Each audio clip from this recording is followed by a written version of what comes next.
Com certeza você já disse ou já ouviu alguém dizer as seguintes palavras: a minha consciência está limpa. Não já? Pois é. Mas você sabia que você pode ser enganado pela sua consciência? Você sabia que ter a sua consciência limpa não é o suficiente, nem necessariamente uma prova de que você não fez nada de errado? Pois é, vamos entender aqui a palavra de Deus. A palavra de Deus fala que a consciência pode ser contaminada. Contaminada.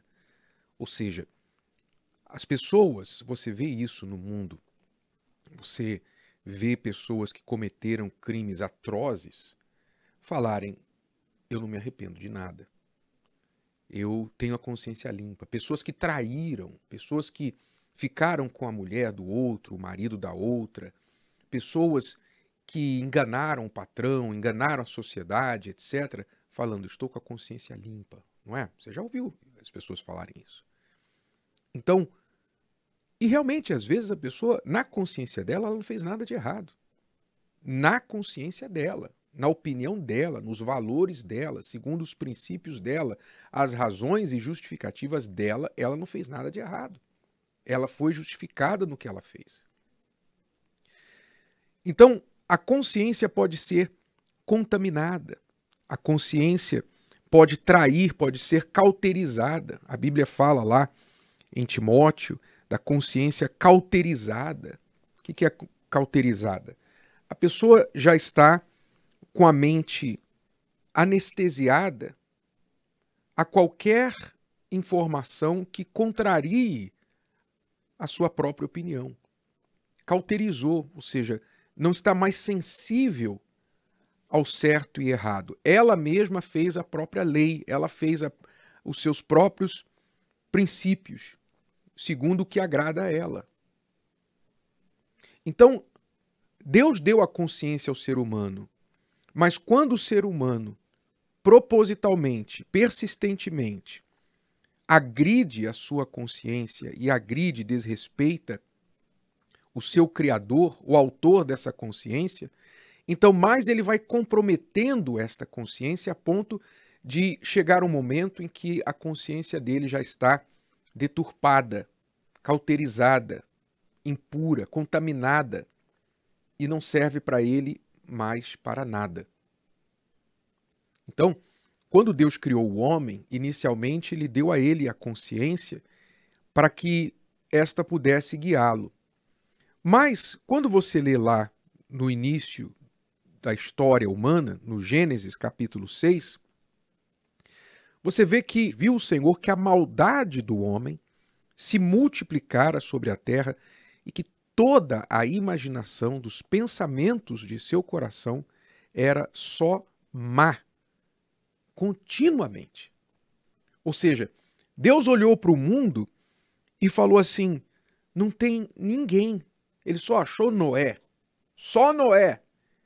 E não indica que nem a sua família era livre dessa má consciência. Não fala da família, fala que Noé era um homem justo. Talvez a família de Noé só foi salva por causa dele. Talvez. Mas de todas as pessoas, todos os seres humanos na terra, na altura, só Noé sobrou como homem justo. O resto só pensava mal, só fazia o mal, a maldade continuamente. Não era um momento de maldade, não. Era só maldade o tempo todo. Ou seja, onde estava a consciência dessas pessoas? Não tinha mais nenhum papel, nenhum valor na vida delas. Então, por isso, Deus teve, depois do dilúvio, de introduzir a lei, a palavra. Antes do dilúvio não havia lei. Havia apenas a consciência. Mas depois do dilúvio, Deus introduziu orientações. Quando Noé saiu da arca, Deus deu orientações, fez uma aliança com o homem e deu orientações para Noé. Depois de Noé, quando veio o povo de Israel, Moisés, ele deu a lei de forma mais completa, os 10 mandamentos e outros mandamentos, para orientar o povo. Então o povo ficou sujeito não apenas à consciência, mas à lei também. Mas cadê que o povo queria obedecer à lei? Nem à consciência e nem à lei. E novamente insistia em burlar a lei. Burlar. Porque o ser humano é assim. Você pode ver até hoje, não só com as leis de Deus. Você pode observar isso.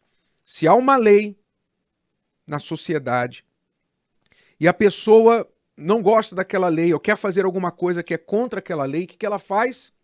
Ela busca um caminho, um atalho, alguma coisa que vai dar a volta naquela lei para ela não ser pega. É assim que o ser humano trabalha. A pessoa fala assim, não, é proibido isso, mas se eu fizer aquilo, a lei não fala nada sobre aquilo. Quer dizer, ela quer se desvencilhar da letra da lei, mas o espírito da lei ela não consegue obedecer. Por quê? Porque o seu próprio espírito é um espírito rebelde. E aí depois ainda vem o advogado, não é? Para defender. O advogado que se especializa em achar o quê? Uma brecha na lei para livrar o seu cliente. O ser humano é assim. O ser humano trabalha para dar a volta nas restrições. Então a consciência não funcionou, a lei não funcionou. Então a última tentativa de Deus para ajudar quem quer andar na justiça é dar a ele o espírito da verdade, o espírito da justiça, que é o Espírito Santo. Então a única forma da pessoa andar na verdade não é a consciência. Tudo bem, quem tem o Espírito Santo, a sua consciência é seu aliado, porque ele já lavou a sua consciência, já purificou a sua consciência, ele trabalha com a sua consciência como uma espécie de contato com o Espírito Santo. O Espírito Santo fala na consciência do homem, mas a consciência não é o suficiente. Mesmo com o Espírito Santo, saiba que essa natureza humana de querer se justificar, ela sempre vai apelar para a consciência e dizer assim, não, mas a minha consciência está limpa. Mas não se esqueça que nós não vamos ser julgados pela nossa consciência. Nós vamos ser julgados pela palavra de Deus, que é um padrão muito mais alto do que a nossa consciência. Então não é suficiente você ficar dizendo, eu estou com a consciência limpa. Não, sua consciência pode estar limpa e você pode ser culpado. Nós estamos sujeitos à palavra de Deus, ao padrão perfeito da justiça de Deus. E o único que pode nos guiar nesta perfeita justiça é o Espírito Santo.